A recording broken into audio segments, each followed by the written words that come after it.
Taxation is the imposition of compulsory levies on individuals or entities by the government in almost every country of the world.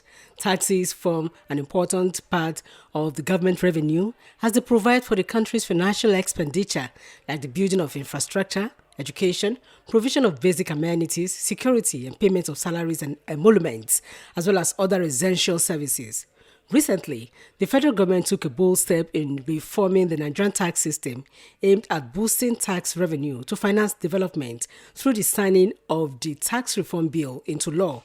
One of the areas in the new tax law that has ignited fierce opposition from Nigerians and the organized labor unions in a nation grappling with 22% inflation rate is the proposed 5% fuel tax of 500 naira on every petroleum product from 10,000 naira and above.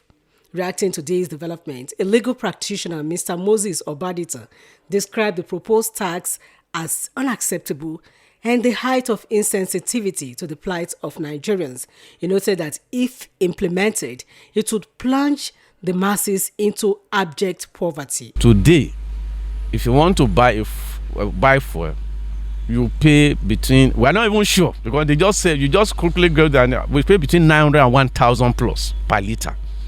About 2 years ago, before this government come, it's under 200 naira. So, and if you look at the implication of fuel, those who are going to farm, those who are traveling, they need fuel. Even those who are grinding, they need fuel. So if fuel has now become a problem and it has one way or the other, implicated the inflation on almost everything. And not only that, the Manufacturing Association, MAN, told us that one of the things that affects their productivity is the cost of diesel. And if government can even help them to reduce it. Now imagine if for every 10,000 worth of fuel that buys, somebody has to pay 500. The implication of it on those who are in the manufacturing sector is that there are going to be a higher inflation. And then who is going to bear the burn? The common man, the consumer. Speaking in the same vein, another analyst, Mr. Bamigbade Mohammed, said Nigerians are yet to recover from the effects of the fuel subsidy removal, yet the government is trying to increase the hardship of the people. I'm exhausted already. It is unthinkable because at this time, at this age, where people are finding it difficult to even feed, now to talk of taxing them again on fuel they buy, so it will add to the hardship already. Like the country is tough already, so it doesn't sit well with me. They called on the president to shelve the implementation of the new tax policy and put in place measures that will make life more meaningful for the generality of the people. If you look at it, I'm going to 1923, what they called the Great Recession in America.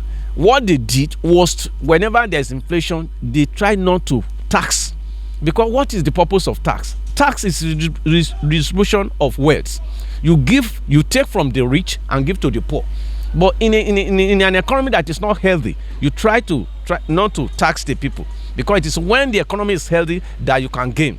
They're not only that, under Obama, the similar thing was happening in America. He has to reduce the taxation. So if fuel 5% is a form of tax, and the common man cannot eat, cannot send his child to school, the implication of it is that there are going to be more hardship in the land. So the best way could have been to suspend it and look of other alternative way. Best way for the government to do would have been to look at other area. And what are those areas? Whatever we are producing in Nigeria that is going to be imported, there should be more tax on it, so that the local product can be able to survive, and then we'll be able to send them abroad. Reports say the new tax regulation requires that surcharge be applied to every supply or sale of refined fossil fuel products in Nigeria, whether locally produced or imported, with the money collected at the point of sale. Cleaner fuels such as renewable, household kerosene, cooking gas, and compressed natural gas (CNG) are exempted. Oluchi Amuda, OSBC News.